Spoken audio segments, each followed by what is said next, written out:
রূপসার ঘোলা জলে হয়তো কিশোর এক সাদা ছেঁড়া পালে ডিঙাবায়। রাঙা মেঘ সাতরায়ে অন্ধকারে আসিতেছে ধবল বক। আমারেই পাবে তুমি ইহাদের ভিড়ে।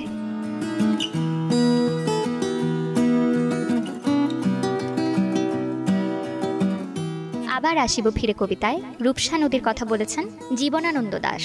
রূপসার রূপে মুগ্ধ হয়েছেন আরও কত কবি সাহিত্যিক। 9 কিলোমিটার দৈর্ঘ্যের রূপসা পদ্মার একটি শাখা নদী।